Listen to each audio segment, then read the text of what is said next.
Good afternoon, everybody. My name is Jason Sprouse. I'm here on behalf of Good Faith Paradigm. And we are giving away, doing a raffle for 2 ounces of gold, 2 ounces of silver, and 2 ounces of copper that come in the medallions that are here that are in plastic. And there's a duality to the masculine and feminine components. A very interesting biological part of evolution is that in the womb, through the fetus cycle, the embryo develops first with female organs, and as testosterone or estrogen takes its pace, fulfills the development blueprint of those hormones. So that's a biological component. The images have both religious and scientific analogies that can be associated with them, and so do the Harps of God. The Harps of God in Scripture, in Revelation, there is a component, a piece of Scripture that states there will be those that will be victorious over the beast and his numbers, standing on a sea of glass mingled with fire, holding the harps of God. And the scientific components are different analogies associated with celestial objects, and we call this a mnemonic. It's a mind memory memorization technique that helps remember these objects based on this presentation. And it was actually designed with a couple of universal elements with intent, and then some additional ones that were just discovered afterwards by happen chance, serendipity.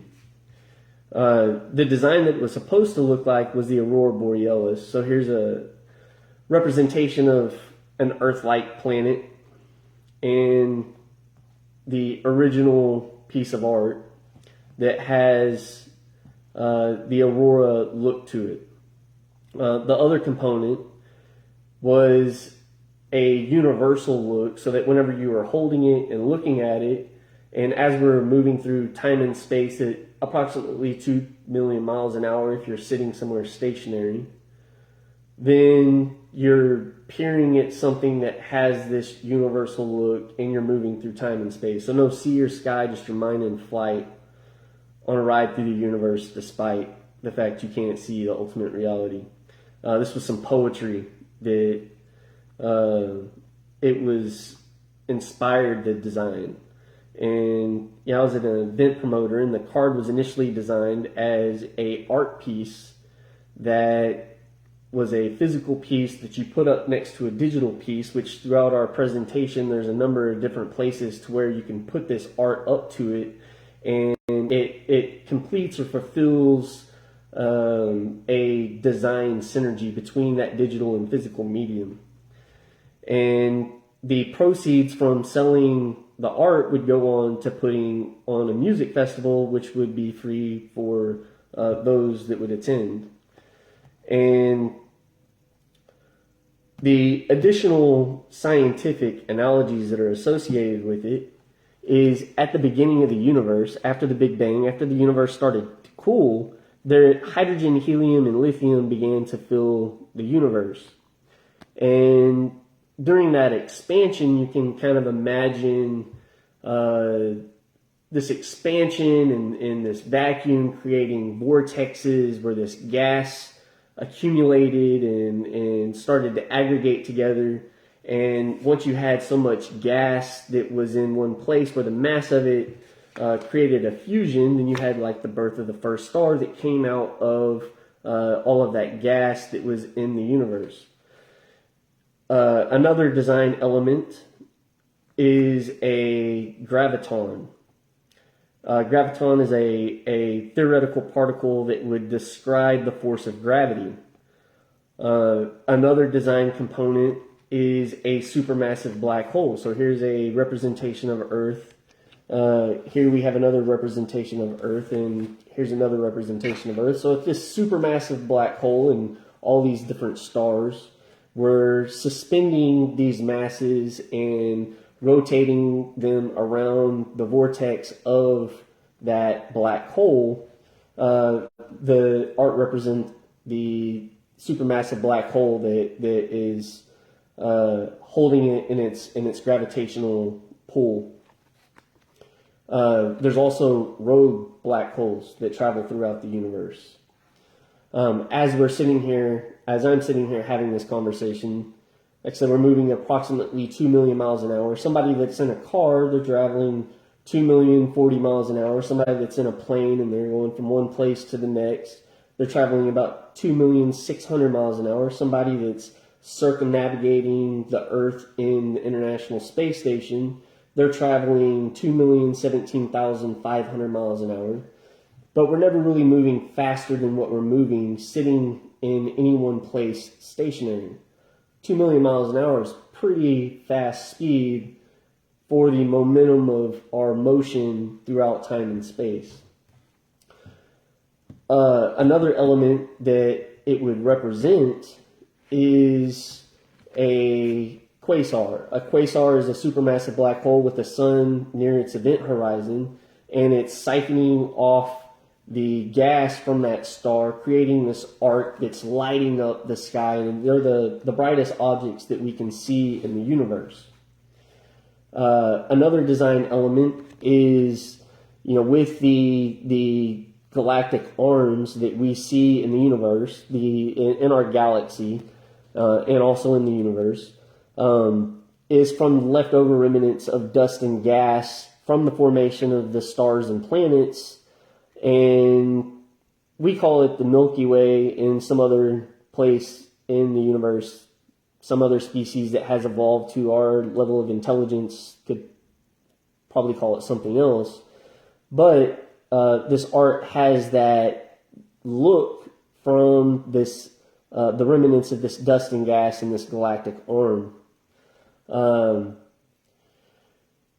So the beginning of the universe, the expansion in the universe through the Dark Ages, the birth of the first star, the quasar, a graviton, the galactic arm, and the aurora borealis are the scientific analogies that are associated with the Harps of God.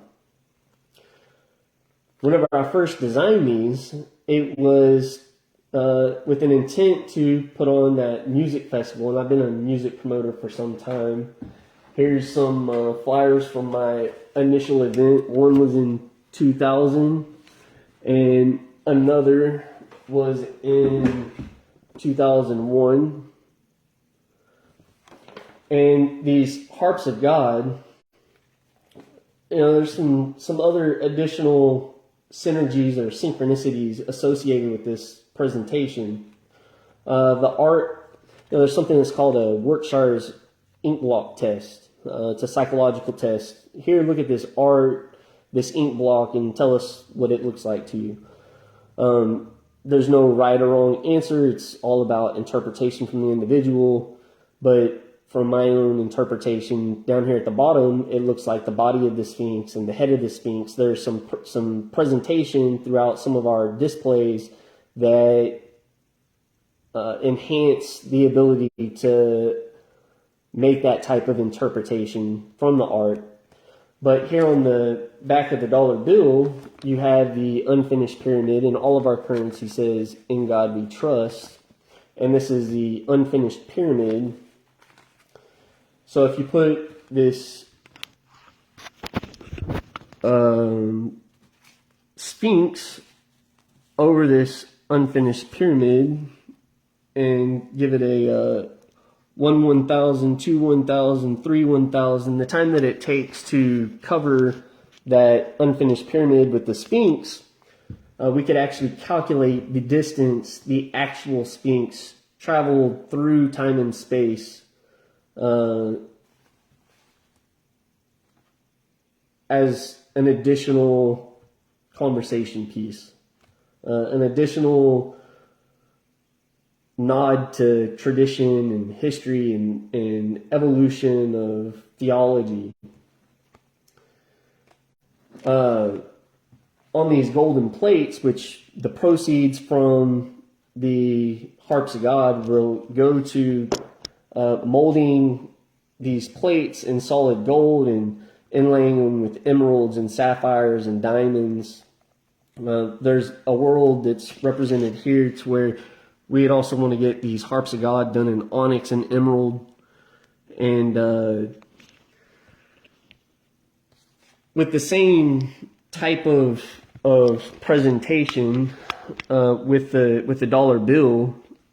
Here we have this 2,000, and if we move the Harp of God to cover this 0, it reveals the 1. So like the dollar, the 2000, 2001. So the events that were done previously in the past, it has some additional synergies with those events as well. Much of this stuff wasn't planned. It wasn't a conscious design to tie into these types of things. It's just something that happened serendipitously, fortuitously. And we want to do a museum tour with these golden plates, with these Harps of God, and the NFTs that are being sold in the raffle for the gold, silver, and copper medallions could potentially also get you entrance to a museum on a one-time basis per person once these plates are molded and make their way on a tour. Anyhow, that's the presentation. Thank you for watching, and y'all have a blessed day.